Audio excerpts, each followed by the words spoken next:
Hey guys, hey, hi, hello, it's Thea. Welcome back to Garden Goddess Tarot. How's it going? I hope you're well. Nice to see you again. Today, I have received a beautiful package from one of my favorite tarot creators in the whole world, Linda Hill.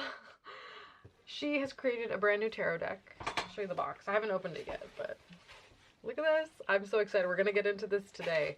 That is the plan. We're gonna do like a exploratory deep dive into the wonders of her new deck, which is called the Redstone Tarot, which is such a good name. For those of you that may not be familiar with Linda Hill and her amazing work, her first deck was this one. This is the Red Seed Tarot. I believe before she did the tarot, she might have done the Red Seeds Oracle. I'm not sure timeline-wise which of these came out first.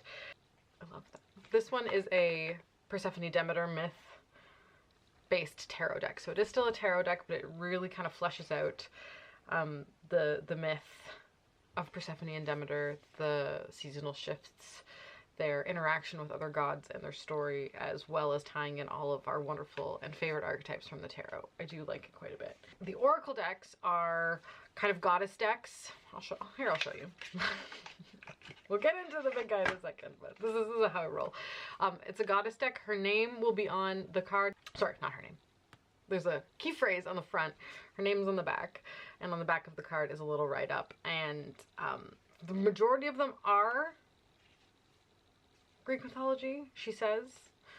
I'm questioning. A lot of them do kind of fit divine feminine from various pantheons as well. So it's a really fleshed out, really great way to interact with divine feminine energy. These three decks are beautiful. And there's a quote from Rumi on the first one, on the top of each of them, which I always really appreciate, as well as extra keywords. They're just really easy to work with because there's so much information on them. And they make fantastic altar cards as well, just based on their art and the keyword on the front, or key phrase in this case. So I am chaos. I am chaos, aren't I? And then the following two just kind of follow suit in the same vein, same style. They could all be shuffled together into a big mega deck as well. I like to keep them separate though.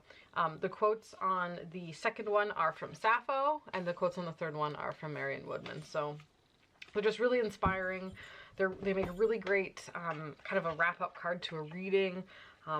And again, if you're interacting with the divine feminine as a whole in any way, then they are fantastic to pull in. So I love those. Just wanted to highlight those real quick. And then her next tarot deck after that was this one, the Red Threads Tarot, which is an Ariadne and Dionysus myth-based deck. It's very labyrinth. It's very, you know, going into the self and pulling out the guts. There's their tension, there's all that good stuff kind of wrapped into this particular deck as well. And I've got a walkthrough of definitely the Red Threads. I think I've done one on the Red Seeds as well. I will link the videos I have mentioning these down below for you if you want to see more about them. But today we're getting into her newest one, which is the Redstone Tarot, which is amazing because I've from the taste that I got of it when I first heard about it months ago, and from what I understand so far, is it's very alchemical. It's going to be the red stone being the philosopher's stone. I'm expecting a lot of very mercurial energy, transmutation, you know, like the alchemizing of elements within one's practice, and you know, with the intent of achieving the great work. You know, mercurial. I'm hoping Hermes shows up quite a bit, so I'm excited to get into it. So that's what we're gonna do today, and I'm stoked. And I have a friend who's come to hang out as well. What are you doing? What are you doing, Norman? He's just always around, this guy. Anyway, we love Norman. We stand Norman around here. Anyway, I will quit rambling. Let's get into this box. Thank you, Linda. I'm so pumped. I can't wait to see. I really feel like this one is the one that's most, like, I love the other ones, but this one feels most aligned with my practice and the way I engage with spiritual energy. So I'm hope this one I feel like is gonna be the one. It's gonna be the one. So let's see. All right, hey, here we go. We're gonna have to contend with this little patch of light for a little while. I hope that's not a problem. But here we go. Let's open this beautiful box. This gorgeous little sticker says Red Seeds. We've got some red thread tied in. I always save this for stuff. And I'll have you know Norman is very excited about the string. Let's not tease him. That's mean. Okay. So inside the box. I love these. These are great. Subtle little nods. We're going to pull everything out and then we will investigate together.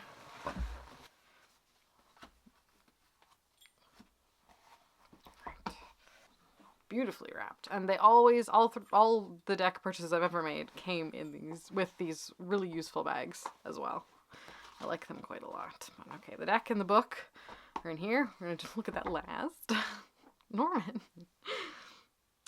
my guy, what are you up to, buddy?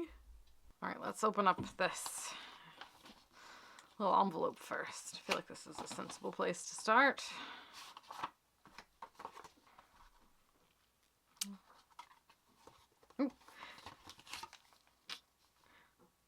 Always love the little additions of tea. But love tea this time. That's beautiful.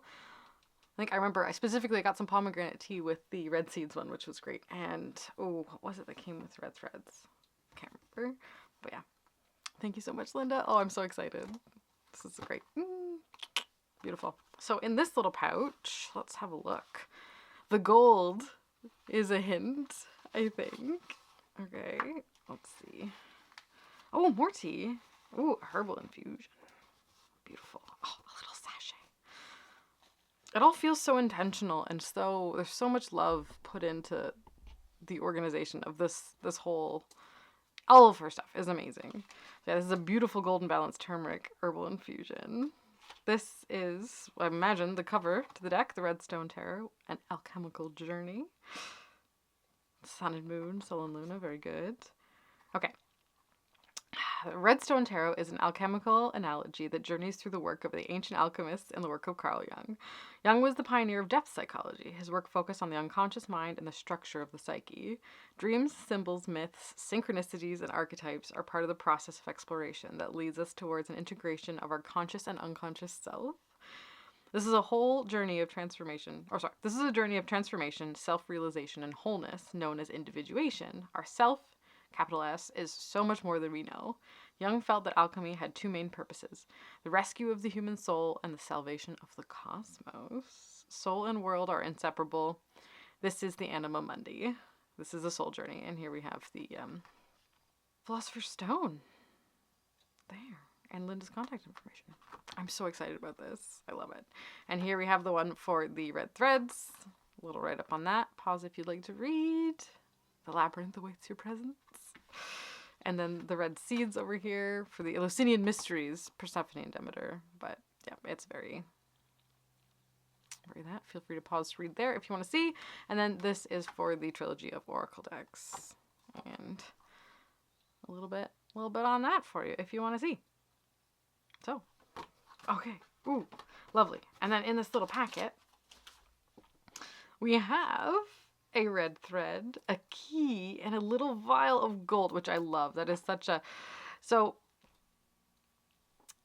alchemy traditionally is turning lead into gold, kind of an alchemizing of metals, an ability to transmute the physical properties of something. So having a little vial of gold flake here is so perfect. I love that. And the key with the symbolism, guys, the symbolism. I love the little trinkets and treasures. They will definitely get a place within magical use, but fantastic. Wonderful. Okay. And of course, the gold pouch. It's just, the attention to detail makes me so happy. Okay, let's get into this here. The Redstone Tarot. So the book that comes with them is always very substantial, filled with fantastic information. We will be using that. And then the deck is right here.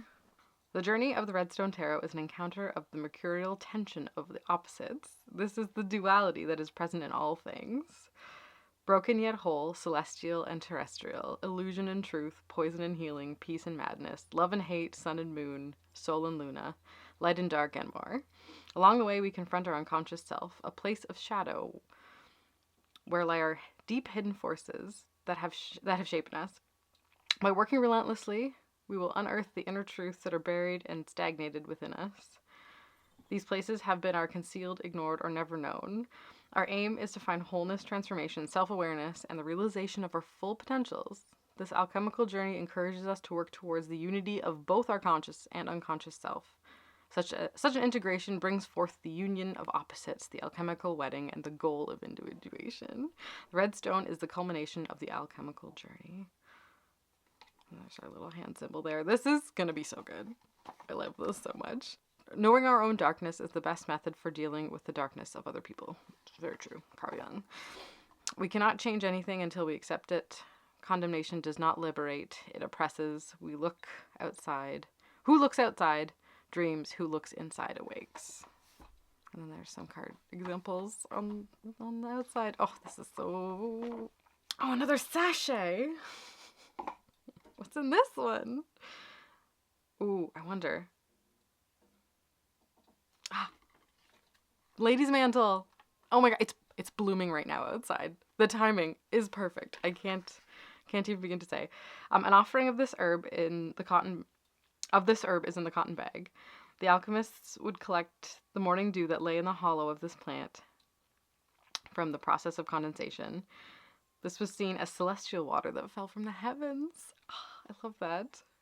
That makes me so happy. Oops. Yeah, so we've got some Alchemilla mollis or Alchemilla.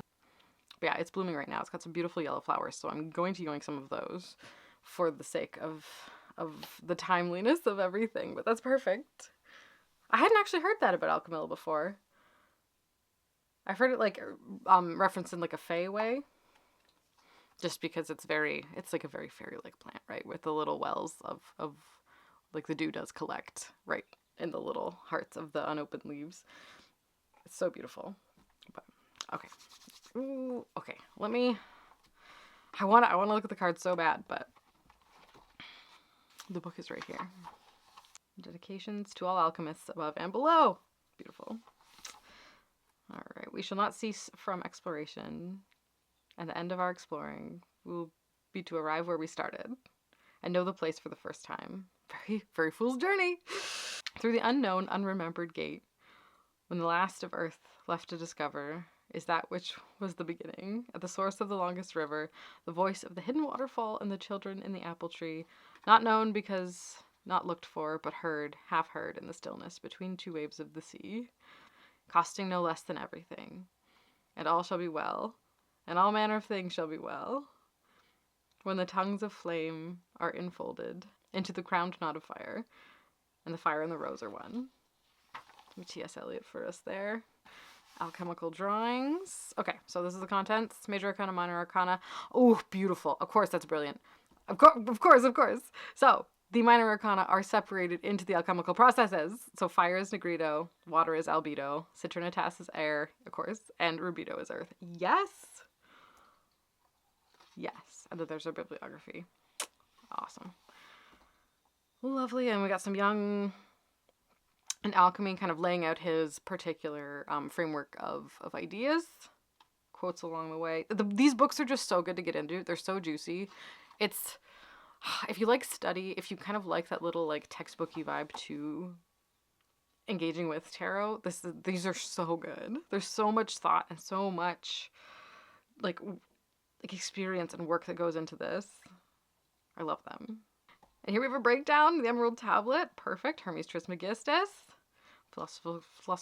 philosophical figure associated with alchemy and hermeticism and astrology. Yep. Polar principles. This is where above, as above, so below kind of comes from. In one word or other. My soul journey. You want to read it all. Preparing, entering the Rosarium, the Magnum Opus, Renowned Alchemists. There's just so much to learn in here for you if you are brand new to this kind of stuff. Sun and Moon. Again, the principle of duality in the context of Sun and Moon. Feminine, masculine, unconscious consciousness. It's really, the duality in itself is the basis of tarot, and then between the duality you get that middle path that is so centered to everything. Oh, it's so good. Language of the birds. Planetary metals and planets. Perfect. Yeah, this book isn't just like a tarot guidebook. This is a crash course. And it looks like it's not too wordy, it's not too conflated, it's not too complicated. It really just it gives you so many associations. The Hand of the Philosophers breaks it down for you. Yes. Tria Prima. The three are really metals, but like states. We got sulfur, mercury, and salt. The three components of the Philosopher's Stone. Khalil Gibran quote at the bottom here. Here must be something strangely sacred in salt. It is in our tears, and it is in the sea. It's true. Phases of alchemy. Here we go, breaking them down, giving them seasonal associations. This is so good. Yeah, if you have been interested in alchemy and it feels like it's like weird and eludes you, this deck is going to be so helpful. And then here we get into the cards. Beautiful. Okay. Ah. Yeah, the Empress is Luna. Ooh, I'm liking this. And it gives, so each, there'll be the write up on the card, its relation to the soul journey, and then there's like a little, like a condensed key idea down at the bottom, which is a great takeaway. And especially if you're, I don't know, as a little like hook to kind of help remember your reading. Because sometimes when you get readings like this, they're so deep, they're so heady, right? This is alchemy is a very air practice, right? So it takes place very ephemerally. Having something like this as a hook to kind of bring you back in and remember what it is that you had accomplished during that reading, or the message takeaway is really quite handy. Okay, I should go through the cards. I should go through the cards instead of the book. But okay, and you'll notice at the top, we've got an alchemical phase even for the majors as well. It looks like we've got majors. Oh no, some of them are.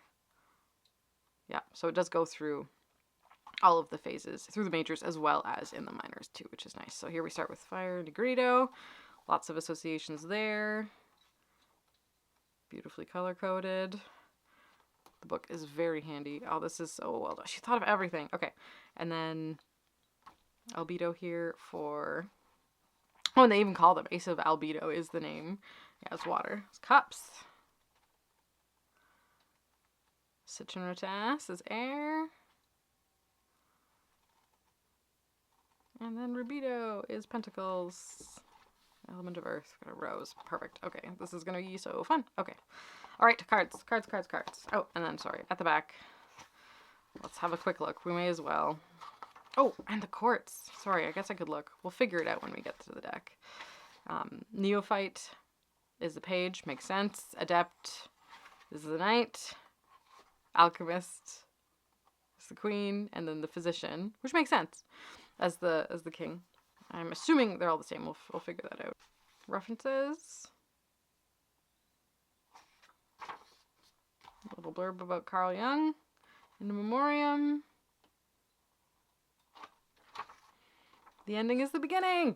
Oh, what a beautiful way to end. I do appreciate all of the alternate text. It's very aesthetic and handy. Beautiful. Okay, let's look at the cards, guys. Let's look at the cards. So here are the deck backs. Perfect, beautiful, gorgeous. So good. They are good size. They're like they're a handful, this deck. It really feels like it's weighty, it feels important, it feels significant, it feels you can feel the significance of it, really. And here we'll get like a real good taste for her art style, which is, I love it. It's incredible. It's definitely, as I said, it's very different from most other things within the mythological space, but that makes it unique and different and gorgeous. And it really lets you kind of escape any preconceived notions that you have, because it's not familiar. It's not images you've seen before. It's not a style really that one has seen before. So it really kind of lets you attach to that inner self, that subconscious and unconscious self. So let's have a look. 0, the Fool, is neophytes, which is interesting because we have that tie back to the pages, assuming all pages are neophytes as well. But neophyte is the beginner, the student, the individual who's just getting into it. We're just learning. And I love that message of the deck when we got to the end. We come back to the beginning. And after you've been through it all and you've learned it all, you come back and you're neophyte again. You are just beginning.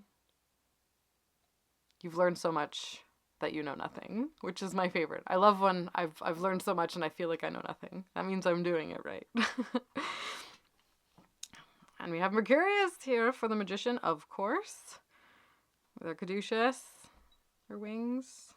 You'll see the symbols of Mercury, Salt, and Sulfur everywhere on this one. We've also got inverted Venus as well. A key, looks like an albatross. Gorgeous. And a rose.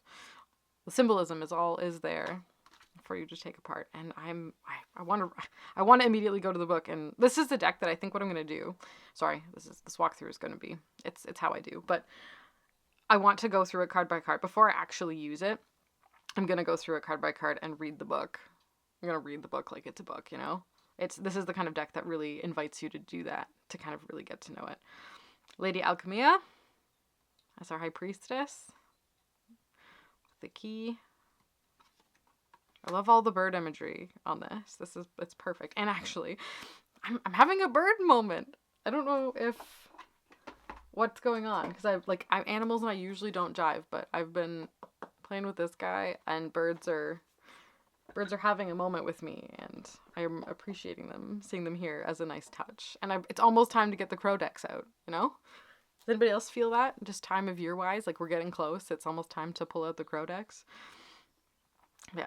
Number 3, our Empress, is Luna here, which is interesting because normally astrologically the moon is way further down. But I appreciate that in this alchemical context that she is the Empress. The moon is the Empress. Moon is the divine feminine in this context. And then 4 for the Emperor is the sun. Like that makes sense to me in this. If you did this in any other deck, I would be like, what are you doing? But within the alchemical context, it makes perfect sense, and I love it so much. Again, with our birds and our keys. And there's a vessel as well. Very important. Hermes Trismegistus. Or Hermes Thrice Great. Thoth, Mercury, and Hermes. All kind of mixed together into one guy doing the thing. I love the little stone in the bird's mouth is a nice touch as well. And we have a rose on the vessel. Some crystals. There's the Philosopher's Stone symbol down there. I love it. And this deck is one that I also, much like her other ones, I use them differently. I don't make a pile of cards. This is a pull 1 to 3 cards and really get absorbed in the messages and how those 3 go all together, as opposed to reading it like I would the Rider Waite Smith, where the Lovers is, it means what it means, and then using it in the context of the cards around it to build the message that way. Whereas this one, the message is you've got to dig a little deeper into the individual card to find the message. It's just a different style of reading, but it's still a tarot. In theory, you could read it like you would any normal tarot and just appreciate the art for what it is and pull in the symbols as need be. But I really tend to go quite a bit deeper and slower with decks like this, and I love that practice. I really do. The Lovers here, and we've got our Luna, Sun, and Moon kind of symbolism coming together. Enjoy that.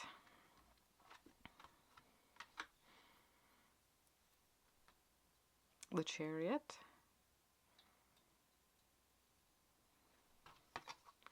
Balance for Justice. A bit of duality going on there. Actually, you get the sense of duality so far throughout the whole deck. It seems to be an underlying theme, which I really appreciate. The Hermit. Highlighting the stone part. Key, Rosebird. There's a star as well. There's our lower symbols. Oh, the wheel is an Ouroboros. These are gorgeous. I'm loving the color scheme. It feels like is this my favorite so far? I'm really liking this. Because it's also an alchemical vessel, but it's an Ouroboros. And yeah, birds, keys, Philosopher's Stone. There's some stars. This feels good. Here's our Strength. Look at her. I wonder if she is anyone specific. I knew it was only a matter of time before I dug out the book. And you'll notice that strength is at 11 and justice was 8. I like that as well. I don't mind, like, I'm okay with either. Like, they both make sense to me. But I think in this context, having it here is great. And we're still in the Negredo phase. You need to kind of destroy something to create something else, right? You're in the process, the alchemical transitional process. In order to change, you need to unbecome what you were, basically, is what this. And I imagine it culminates with the tower. Like, this whole Negredo phase looks like in the majors of this deck anyway. Yeah, it culminates with the tower is the major shift from the deconstructing of the self. And then we will begin, like, the albedo starts with actually technically the tower is the first albedo card, the whitening, the pure blank slate to start again, and then the star, the moon, and then the sun, of course, is the Trinitas. It makes so much sense. I love when tarot does this. Like, you take the alchemical processes and you apply it to tarot, and it makes perfect sense. Because tarot is magic, and tarot is everything and everywhere all the time. I love it so much. And then the alchemical marriage, 20, which is judgment. And then the world soul. Okay, it's talking about fermentation and antimony. Powerful precious metal that is still very hard and brittle on its own, but able to strengthen the softer metals. Antimony is known as the gray wolf. So hence we've got a wolf present based on the metal it's referencing. Symbolizing the wild animalistic parts of our human nature. It produces a bright silver star in crystalline form when it is heated, and is known as the star Regulus, which I'm sure will come up again. We will experience that again.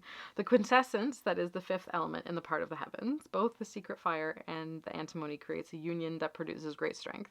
The alchemist saw antimony as an essence of the feminine principle. Its alchemical symbol is the upside down female symbol. Yes, okay, so when we see the inverted Venus, it's talking about antimony. We'll keep that book close. I feel like I'll need it, but I love this so much. This is so good.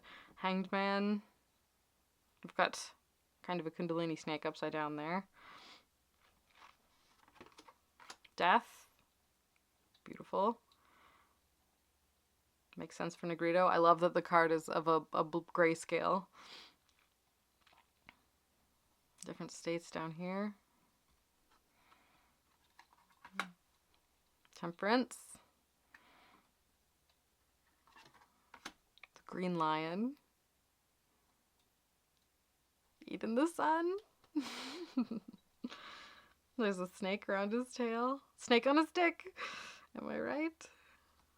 Roses. Roses everywhere. This deck is going to go so well with, where is it? Kim Cran's Alchemy Oracle. If you want an oracle to go with this is going to be perfect. Even I think the art styles will go well. Like, I truly do.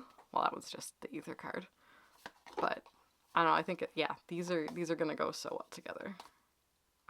These are forever friends. Absolutely. Not to mention her own Red Seeds decks, but I think just like the energetic vibe and the theme and the Kim Cran's deck is going to go so good with this. So here we've left Negredo. So 15, the green line, that's the devil card. Yeah, Temperance, there we go. That's the devil. I'm excited to read about that one. I also love a lot of the androgynous figures, and gender-wise, there's a bit of a conflation of them. Very world card. Very fun to explore, like, the transness of it all. It's great. Which is present in the tarot, if you know. In a more androgynous type of way. But anyway, the fall. Here we've left Negredo, and we are now into Albedo. And we have the fall. Which, is it referencing being cast out of Eden? Let me see. I just want to see. Okay, it's a sacred divide between the sun and moon. And we do have some lightning in the background as well. Yeah, powerful celestial encounter that appears to mark the beginning of the alchemical phase of Albedo, where the gray ashes will be transmuted into a brilliant illuminating whiteness. And there's even like you can see the ash on the card. There's like little white details on it as well. Young saw the tower as a symbol of the self. We may be feeling shocked, upset, and overwhelmed, as something may have arisen that we have never expected. And so on and so forth. And then I am shocked. I love that. Okay, good. The stars. Albedo, we got a swan. The moon, for the moon. Luna herself again, in a different context than Luna in the Empress card as well. They will be, where'd she go? There she is. So there's Luna as the Empress. And then we have the Divine Feminine Moon. So I'm excited to see the differences between those. And then the sun. So instead of Sol, the Sol and Luna are more like representation, like physical representations of the divine feminine and divine masculine, whereas I think in these ones we're talking like, is the moon, is the sun, and the powers that be. And in this one was the end of the albedo, the whitening, the lightning, and then we get into Saturnitas with the yellowing of the sun, the second last alchemical process, which fits really well.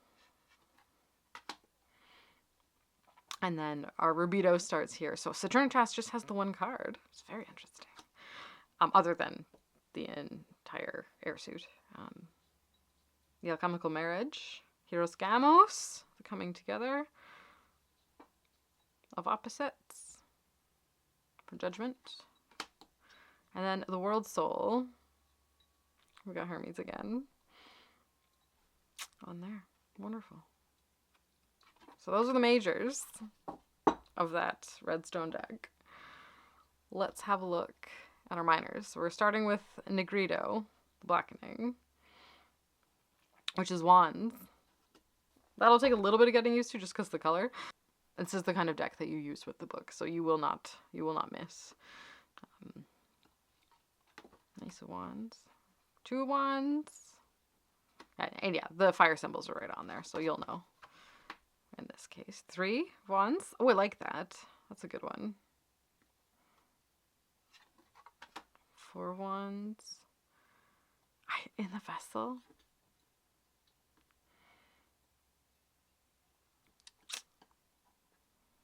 Completion. Yep. 5 of wands. Have some conflict. 6 of wands, success, or 6 of Negrito, which is okay. That makes sense. I'm sorry. I'm thinking it through here on the fly. Negrito, blackening. What does fire do? It burns things. So of course it's gonna be like, so this blackening process. Of course it's a process by fire. Duh. It's just wrapping my brain around the color. Because there is like a red and a yellow stage, but not those don't apply. But yeah, of course. Blackening is by fire. There's a 7 of wands. There's my birth card. Good. 8 of wands. Caduceus. Like to see it. Mercury and Sagittarius. And I like the hair accent there. And then the 9 of Negrito. 9 of wands. We've got a snake. And a stork. The bird theme persists, which I do like it. I'm liking it in this so much. And then the 10. 2 exhausted figures. Okay, and yeah, Neophyte for Page of Wands. Adept for Knight of Wands. Which is like the next, when you're beyond beginner, you become an adept. You've got to be initiated into it usually. And then, we've got King and Queen. Interesting order of that. Sorry, I have to check the book because it's different. Okay, so the King is Nicholas Flamel, or I was mentioning him in this case. And the Queen of Negrito is talking about female alchemists. I don't know if I like the order of these. I still kind of want them Queen first, then King. Just that's a me thing. And it's not a hierarchy thing. It's just an element thing for me, which is fine. All right, then we move to Albedo, our whitening water suit. Cool. 2 of Cups, a distinct vibe shift in the color tones. 3 of albedo. The 4.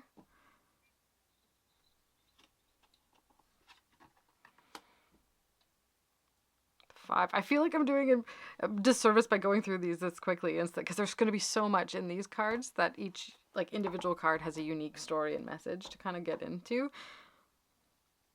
But that's not for this video. That's for you to find out on your own, and me to find out on my own.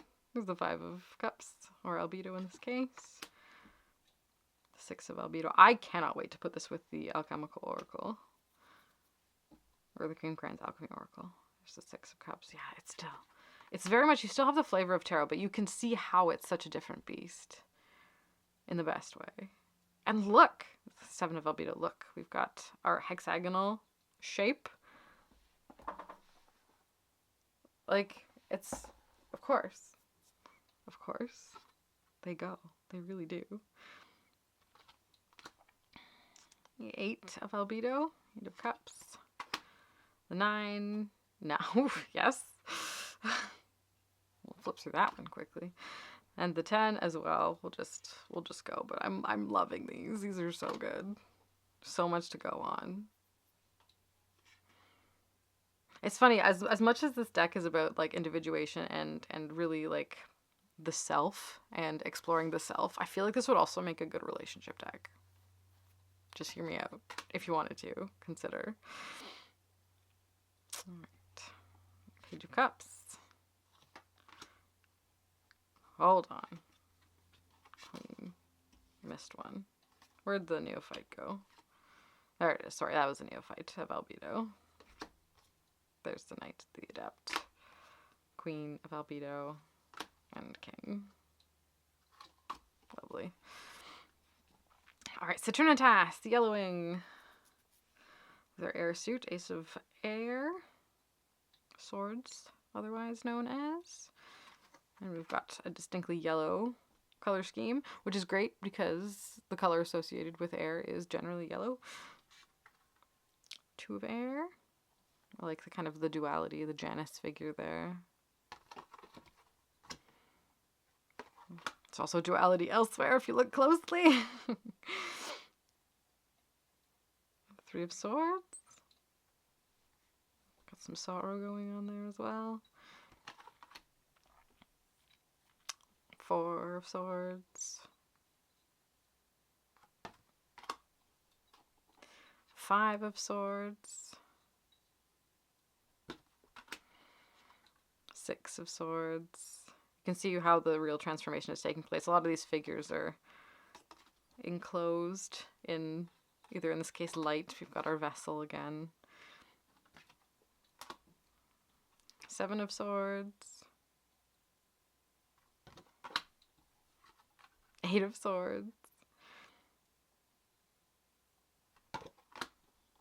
9 of swords. Yeah, this is like, this is where the hard stuff starts to happen for sure. And then a 10. Oh, there's the neophyte of swords. The adept for our knight.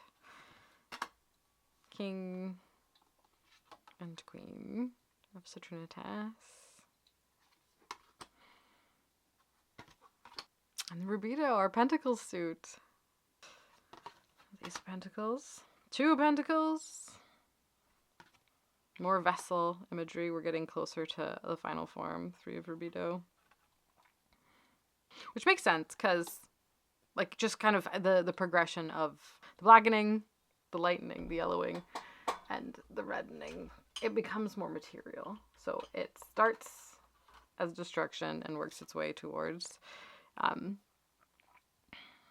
and pentacles, when you have Archery of Life for just the regular tarot, stacked on top of each other, wands is at the top, and then cups, swords, pentacles is, so the 3, so the 1, 2, 3 of pentacles, it's closer to the earth. The bottom Malkuth being the Malkuth of Malkuths, the actual manifestation in the real world of these spiritual changes beyond ourselves. So we're getting closer and closer to the real world. Things are becoming more material, more more tangible, more recognizable.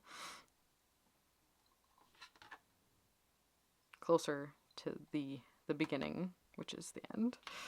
We'll keep that out. I like having him around. He's useful.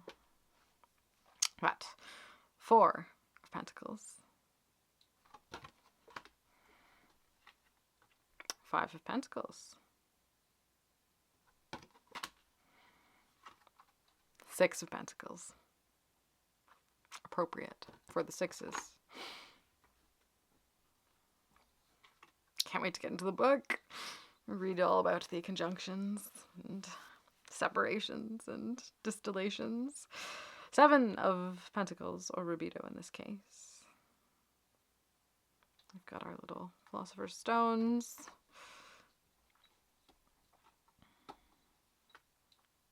8 of Pentacles. 9 of Pentacles. Nice harmony between Sun and Moon. Coiled Snake. But still with the dual face. I feel like the symbolism is so subtle, but important. And it comes together in such a beautiful work of art as well. 10 of Pentacles. There's a sense of wholeness there. And she's emerging from the vessel. Ooh, that's perfect. With the halo. That's really good for the 10 of Pentacles. Yes. Neophyte of Rubido. The Adept of Rubido. The Alchemist and the Physician. So the Alchemist and Physician were just saved for the last suit. The rest of them were King and Queen, if I remember correctly. Let me just do a quick check of the... Yeah, King and Queen for the rest of them. So those are special cards, the King and Queen. Of the Pentacles suit, or in this case Rubido. So like to note that. Really good. Oh, I'm excited. I cannot wait to get into the book on these. I'm going to read that whole book with such enthusiasm. Wow. Wow. Okay, all right. So this was absolutely fantastic. I'm so excited about it. It does... I don't want to jump the gun, but I think this might be my favorite of her decks. You heard it here first, guys. Again, I do want to get into the guidebook and read. I will give you guys an update as I use it, probably in a tarot roundup video down the road. I am confident that this deck will be the best one to pair with it. We'll do a quick pairing. Why not? But I think it's definitely going to be the friend to it. They have so, like, the same concepts, and the art style is quite beautiful and does definitely go with it. And I would probably pick one of these and 2 of these, or maybe just 1 and 1 actually. Would be a great pair.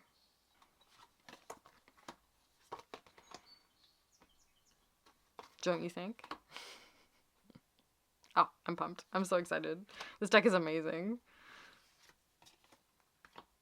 I love when such well thought out, like, the decks are just, there's so much care and love and thought and study and, like, life's work that goes into making things like this that I just appreciate so deeply.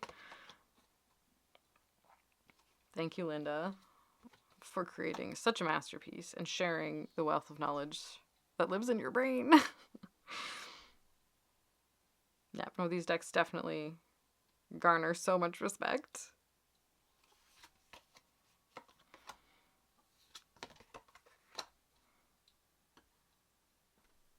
Oops.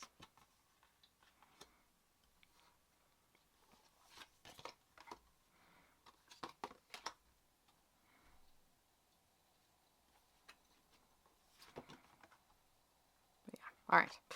We'll put this away. But yeah, as I said, they deserve such respect. The offering that Linda has made in the form of this deck is incredibly generous, and there's so much to be learned from it. So if you're at all interested in alchemy, if you like the idea of, like, transmuting your unconscious and doing that kind of soul work with this structure, a deck like this is invaluable. Like it's a very useful tool. So I love that it exists. So thank you so much, Linda, for sending it to me. It's a pleasure to share it with everybody. If you have any questions, anyone watching, please let me know down below. I look forward to updating you on how it's gone working with it. Thank you so much for being here. I deeply appreciate it. And I'll see all you fine people in my next video.